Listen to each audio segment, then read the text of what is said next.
All right, guys, welcome back in here to communications class. We're going to do another podcast, kind of back-to-back days, if you will, of podcasts. Typically won't maybe do these so close together, but special episode today as, me being the baseball coach, definitely have a liking to the baseball playoffs that are about to take place starting this week.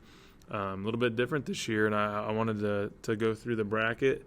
That's going to be 2020 baseball playoffs, and it's expanded, and I'll talk about that a little bit more here shortly. I have Logan Miller with me. Logan's a senior here at North Davies, as you've heard from him before in previous podcasts and on the news. Logan, first, just tell us who your favorite team is. Just to give the viewers and listeners a little bit of info on your baseball fandom. Favorite team, favorite player. Maybe a favorite memory going to a game or anything like that. Just tell us about your baseball, who you like and what you're looking forward to as the playoffs start. Well, I have a little bit of a weird type of fan favorite because I'm not a Cardinals fan. I'm a New York Yankees fan. My favorite player was Alex Rodriguez and Derek Jeter, who both retired. And as well as my favorite memory, it actually came from my first baseball game ever, which was a Twins versus, I believe it was the, now that we say it, I can't think of it. Where was the game at? It was in Minnesota. Oh, okay, awesome. It was the Indians. Okay. Cleveland Indians. Sweet. And the ball got hit it got hit right behind into the announcer's booth, and one of the security guards came up and gave me the ball because he saw me. Oh. And I've not been to many baseball games since then. That's been like MLB. I've been to college and other things. I've been to other ones, but not been to another MLB game. But I was just hyped that I even got a baseball out of it. Yeah, there's something about as a kid when you're at a big league ballpark and watching batting practice, or you take your glove to the game and in hopes that one ball finds a way to your section, and there's been times I've trampled over kids just to try to get a ball, and that's just part of the fun of going to a game, and that memory you're never going to forget that memory of having that security guard just hand you just a simple baseball, but that's something that will never leave you. And just think about what that had been like had that been a Yankees game or a Yankees player that hit that ball, and maybe even in the playoffs, just as you see more, as the stakes get higher and higher in baseball, memories like that would only become more of a big part of your baseball history. So we're going to talk about the playoffs. We're going to talk about this COVID shortened season just a little bit. A lot happened yesterday, Sunday, the last day of the season, to finalize the seedings and finalize just who made it and who didn't make it. It's kind of like a March Madness style bracket this year. It's a little bit different. 8 teams from each league are getting into the playoffs, which is expanded from previous seasons. It's a lot of familiar faces, but also some new faces in the playoffs this year that are young and up and coming rosters that are looking to make some noise in this COVID quarantined bubble type playoff atmosphere we're going to have. So, Logan, as I go through each of these, I know you said you don't really have a lot of information to pass out on this topic, but I'll maybe try to help you out a little bit as I mention some players' names, and maybe you can give a little insight on. Maybe it'll jog your memory a little bit on what you can offer to the conversation. So I'm just going to go through each matchup and briefly tell you who I expect to come out of it, and we'll make our way through the bracket, starting with the American League. The 1 seed in the American League this year, believe it or not, and in years past, on and off at least, they've been kind of towards the bottom of the American League standings. The 1 seed is the Tampa Bay Rays. They are the American League East champions. They will be taking on the 8 seed, another American League East opponent, the Toronto Blue Jays, a very young team that's got a lot of young former Major League Baseball players' sons on that team.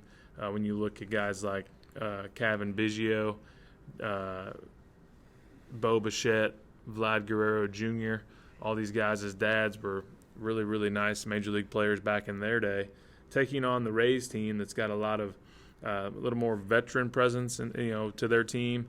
Definitely some young guys. They have a nice pitching staff led by Blake Snell, lefty, and then they have Charlie Morton, who's a veteran, proven righty that's had a lot of postseason experience.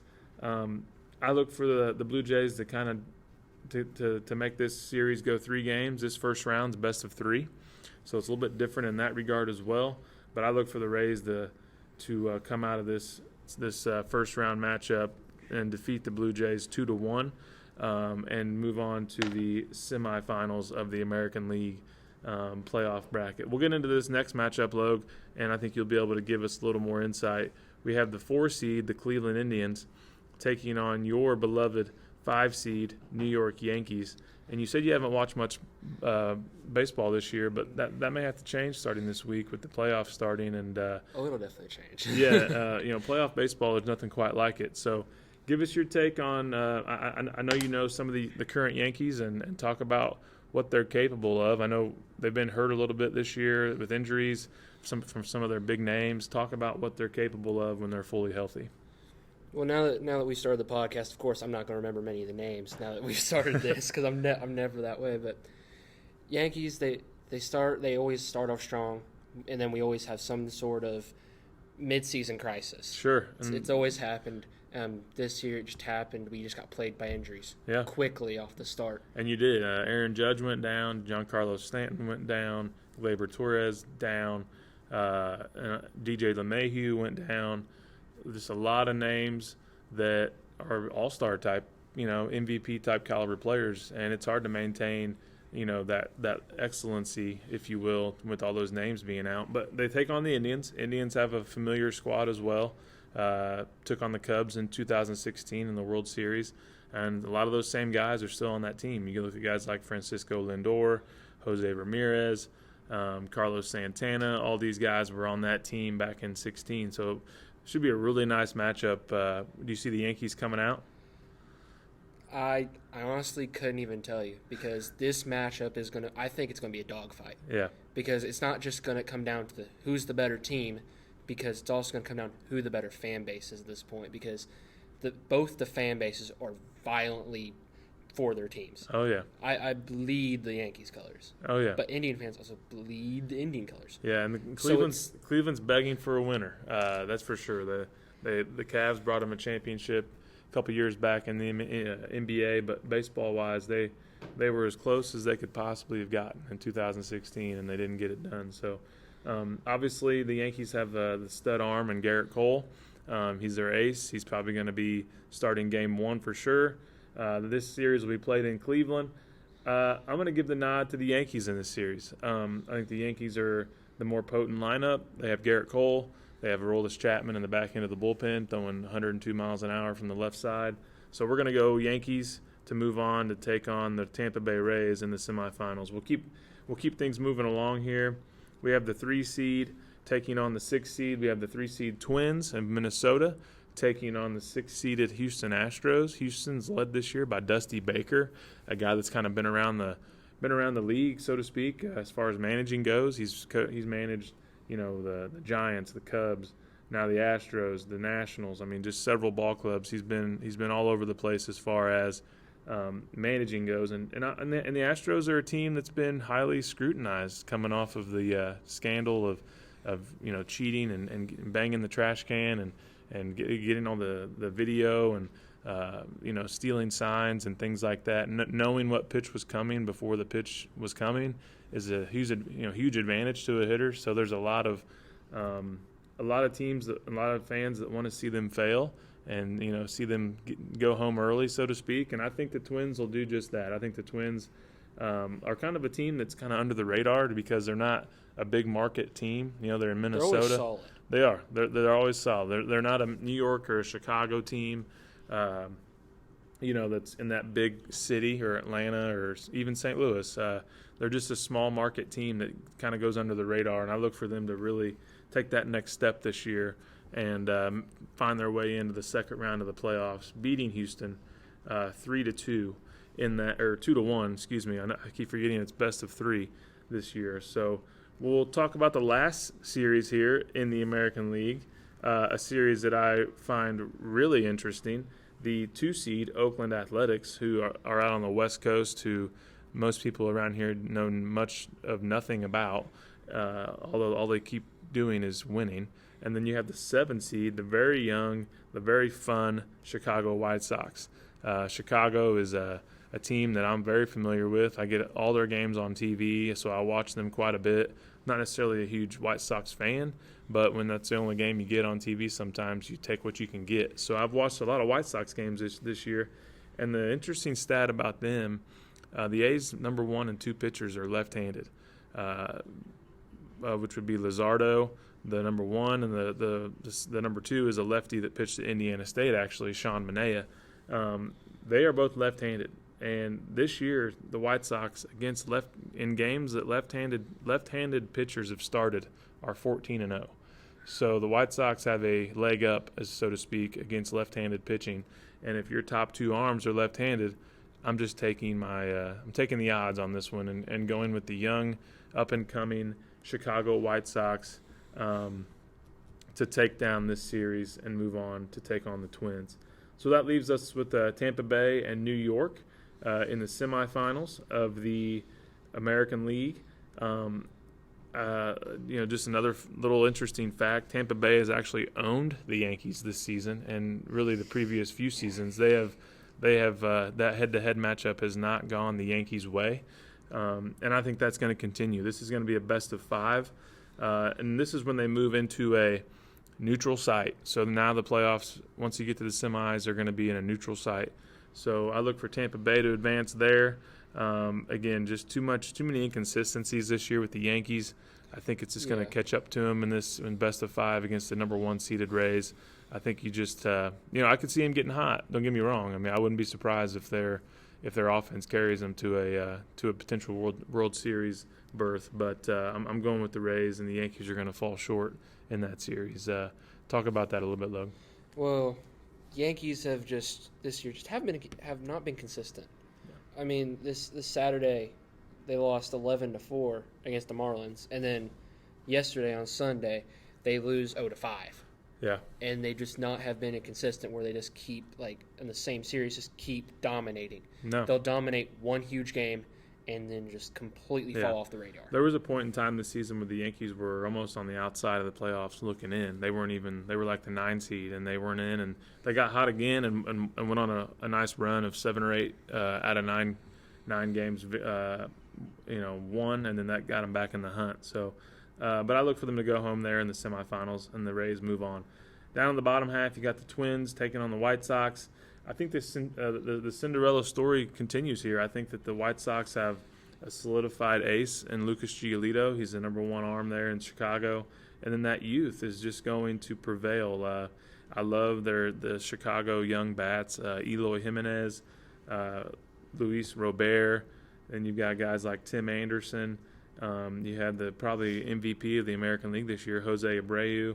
A lot of names that maybe some of you aren't familiar with, but those are just names you're going to be familiar with when this postseason's over, I feel like. And again, baseball's so weird. They could go 2-0 or 0-2 first 2 games and be sent home. But this is just, again, my thoughts and my predictions. But I'm going to look for the White Sox to move on to take on the Rays. And then also I'm going to have the White Sox coming out and going to the World Series. So this is my thoughts. I think that they have the pieces in place, and they're going to get hot at the right time, and that's just who I have coming out. So we're going to move over to the National League. National League, the 1 seed all season long has been the Dodgers. The Dodgers have been the best team in baseball. They have proven that really over the last 5 or 6 years. They've been the number 1 seed more or less of the entire league. I look for them to move on. 2-0 sweep of the Milwaukee Brewers, who snuck in on the last day, and they didn't even win to get in. They had to have somebody lose for them to get in. They kind of backed into the playoffs. I look for the Dodgers to move on in that pretty easily, 2-0. Then you have the matchup that everybody's going to be tuned in around here, the 4-5 matchup with the Padres and your beloved St. Louis Cardinals. In this area, at least, they are the team that everybody seems to kind of fall onto. Talk about that series a little bit, Logan. What do you know about the Cardinals, and what do you know about the fandom of the Cardinals in this area? Oh, the Cardinal fandom is just huge.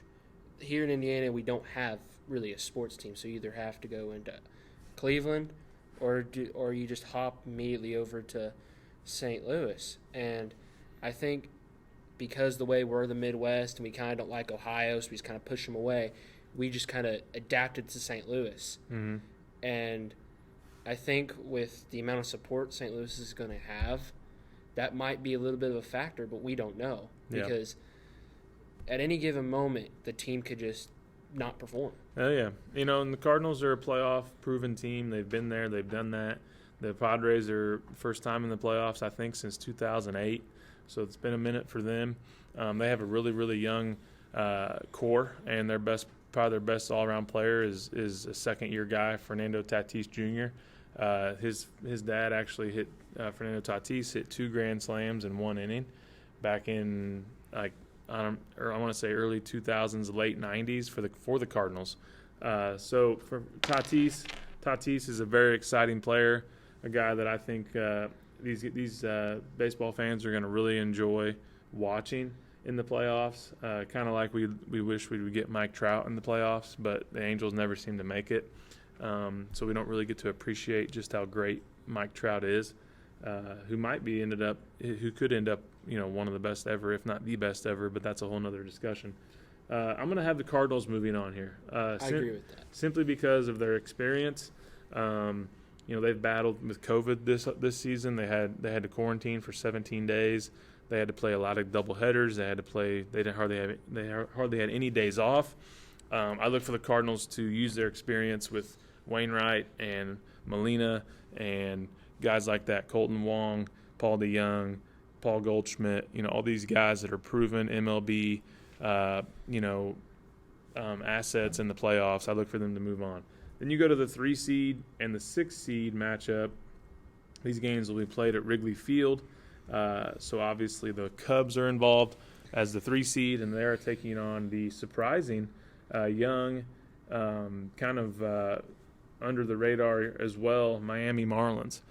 This would be the first time that the Marlins and the Cubs have played in the playoffs since the famous or infamous, depending on which way you look at it, the Steve Bartman series back in 2003. The Cubs were up 3-2, about to head to the World Series, and then everything kind of fell apart for them when the ball was hit down the line and Moises Alou drifted over to catch a foul ball, and Steve Bartman reached over into the field of play and took the foul ball away from Alou, and then the Marlins came back to win that series in 7 games. But a rematch here. This is going to be played at Wrigley, best of 3. The Cubs are reeling. I understand that. They're not hitting the ball very well. This core of guys that were on this World Series team that they had, this is probably their last go-around. I look for this team to kind of fall apart, if you will, or go separate ways. They're obviously going to keep some of them, but I look for some of them to go a separate way after this year. The Cubs are not going to win the World Series. They're not going to get to the World Series. As far as I'm concerned, I haven't seen enough from them offensively. And the pitching's carried them this year, which if you look at their roster, you wouldn't have guessed that. But I do look for them to advance in this series, to play in the semifinals, and they will play the winner of the 2 seed versus the 7 seed, the Atlanta Braves as the 2, and also a lot of fans around here of the Cincinnati Reds. The Reds are sneaking in, or not sneaking in. They've actually earned their way in. They've played really, really good baseball here the last 2 weeks of the season to get into the playoffs as the 7 seed, and they have the best rotation in baseball, and that can carry a team in the playoffs. And the Braves have big question marks in their rotation, so I look for the Reds actually to win that series, best of 3 in 3 games, and move on to take on the Cubs in the semifinals. Logan, any thoughts on the Cubs? I know you know them, at least some of their names from the World Series back in 2016 with Chris Bryant, Anthony Rizzo, Javi Baez. Yeah. Those names. New manager this year, David Ross, who was a player on that 2016 team. Talk about what you know about them a little bit, and we'll move on. Just that series that first series that Chicago's going to have, I believe it's going to take everything out of them, because the Marlins and Chicago this year, they're kind of like the same team in retrospect of they're kind of inconsistent, but they're not. Mm-hmm. But it's just the fact of they don't really have, because like as you said, the Cubs team is falling apart. Yeah. But that Marlins team is still strong together at the moment. Sure. So it's the Cubs team's together right now. It's just I look for the free agency and trades, or they're just not going to be able to pay all those young players the money that they need or that they're going to want. So I look for the Cubs to kind of dissipate after this season. But they are going to go all in on this playoff run, hopefully. But I'm with you. This is going to take. It's going to be a tight series. It's going to go 3 games, I feel like, and it'll probably tax a lot of the pitching, and it could come down to the very last batter. There's no doubt about that. And we'll move back up to the top. Got the 1 seed Dodgers taking on the 5 seed Cardinals. This is a pretty familiar matchup. Cardinal fans are familiar with the Dodgers. They've battled in the playoffs in years past. Dodgers are kind of, all the pressure is going to be on them. They are the win now team. They have put all the pieces in play with adding Mookie Betts to their team to play right field and bat leadoff. They've got the young pitching. They have the veteran Kershaw. They have the bullpen. They're going to be a force to be reckoned with. Cardinals are kind of going to rely on their veteran presence with Wainwright and Molina and guys like that. I look for the Dodgers to advance here. This will be a best-of-5 series. I think it's going to go 3-1. It'll go 4 games. So the Dodgers advance there. And then down in the bottom half, you've got the Reds taking on the Cubs. I've watched enough of these games, Cubs and Reds, to know that the Reds are not going to be an easy out. In fact, I look for them to beat the Cubs here and move on to the National League Championship Series to take on the Dodgers. I look for that to be a 3-1 matchup as well. They're going to defeat the Cubs 3-1. Too much pitching with Trevor Bauer and Sonny Gray, and also you have Luis Castillo, the best 3 arms top to bottom in baseball as far as whole staff goes. And then you have the National League Championship Series of LA versus the Reds. And I look for this to be a highly competitive series. This will be a 7-game series. And I look for the Dodgers to win this in 6. So the Dodgers take the National League pennant 4 games to 2 and move on to take on the White Sox in my bracket in the World Series. Logue, just looking at the bracket, looking at the teams, do you have a World Series matchup that you feel good about that's maybe different than mine? Well, the only one I would see different is because I completely agree with you, except maybe the Tampa Bay. Yeah. Maybe Tampa Bay going in there instead of White Sox. But okay. That's the only reason I say that is because White Sox are young. Oh, yeah. And they may be able to ride that youth and momentum all they can, but I think when they hit a solid Tampa Bay team, they might not have what it takes to keep going. And you're probably right. I'm just kind of going with the hot hand on my predictions. I 100% agree with LA being in there, but it's honestly it's a toss-up between Tampa and the White Sox. And I could even see the White Sox going home before they get to the ALCS. But baseball is so unpredictable, as you know, that I kind of went with what I kind of took a shot there on that one because most people probably don't see that happening. But that's the thing about baseball is you just don't know until you play the game. So, and then the World Series, I had the Dodgers winning the World Series, finally getting it done this year, signing Mookie Betts to the long-term deal. Having all these other guys in place. You have the veterans, you have the experience, you have Mookie Betts, you have a good manager in Dave Roberts. It is time for them to get it done, and I think they will. And they will win this series in 6, whoever they play, 4 games to 2, and they will be your 2020 COVID-shortened season World Series champions, with the MVP of the World Series being none other than Mookie Betts. That guy is a gamer.